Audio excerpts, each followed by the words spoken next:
राजा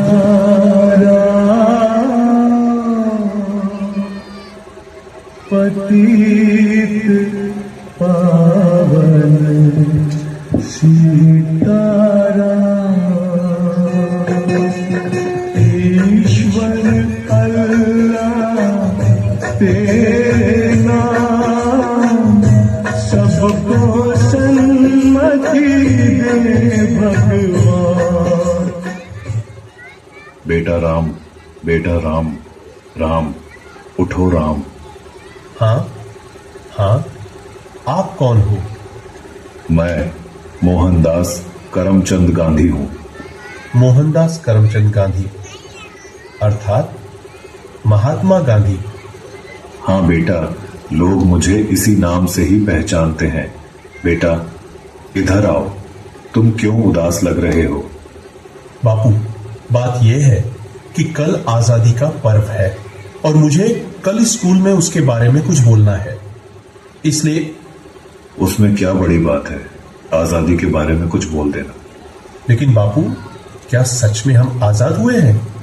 तू ऐसा क्यों बोल रहा है? चलिए बापू, मैं आपको कुछ दिखाता हूं। देखिए बापू, उस घर में। मम्मी पापा, मुझ पर थोड़ा रहम करो प्लीज, मुझे आगे पढ़ने दीजिए। मैं आगे पढ़ना चाहती हूँ और डॉक्टर बनना चाहती हूँ। बस बेटा, आपने बहुत पढ़ लिया। हमारे समाज में लड़कियां इतना पढ़े यही बहुत बड़ी बात है।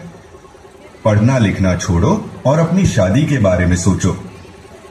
क्या मुझे पढ़ने लिखने की और मेरे सपने पूरे करने की भी आजादी नहीं मिलेगी? आइए बापू, उस घर में भी देखते हैं। मेहरबानी करके आप यह व्यसन छोड़ दो और घर में भी ध्यान दिया करो। अब हमारे घर में खाने के लिए अनाज का दाना भी नहीं है। वह सब कुछ मुझे नहीं पता, बस मुझे पैसे दो। मेरा शरीर कांप रहा है और दिमाग काम नहीं कर रहा है। अब जल्दी पैसे दो, मुझे देर हो रही है। नहीं, यह पैसे मैं नहीं दूंगी। ये तो बच्चों की किताबें लेने के लिए रखे हैं। चुपचाप मुझे पैसे दो और यहाँ से हटो, मुझे जाने दो। हे ईश्वर, मेरे पति की इस व्यसन की आदत से मुझे कब आजादी मिलेगी? बापू, और आगे चलिए, मैं आपको एक रिश्वतखोर अधिकारी बताता हूँ। साहब, कई दिनों से मैं आपकी ऑफिस के चक्कर लगा रहा हूँ। अब तो मेहरबानी करके मेरा काम कर दीजिए। अरे भाई, कितनी बार बोलूं तुझे, तेरा काम बहुत कठिन है और बड़े साहब मना कर रहे हैं। तुझे जो समझाया है ऐसे करो ना भाई। लेकिन साहब, मेरे सभी कागज ठीक है और मैं अपना हक पाने का हकदार हूँ, तो मैं रिश्वत क्यों दूं? तब तो सत्यवादी हरिश्चंद्र बनकर तुम्हारी सब फाइलों को लेकर इधर उधर फिरते रहो, जाओ, तुम्हारा काम नहीं होगा।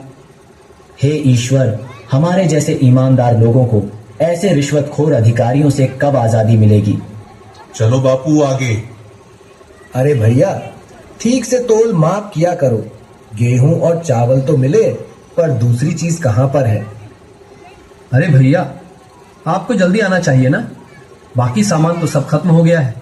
आगे से ही कम सामान आया था, उसमें हम क्या कर सकते हैं? आपने तो कल ही सामान देना शुरू किया है, तो खत्म कैसे हो सकता है? अरे यहाँ से निकलो भैया, और लोग भी लाइन में राह देख रहे हैं। आपको जो शिकायत है वह बड़े अधिकारी से जाकर करना। हे भगवान, हम गरीबों को ऐसे अनाज की तस्करी करने वाले लोगों से कब आजादी मिलेगी?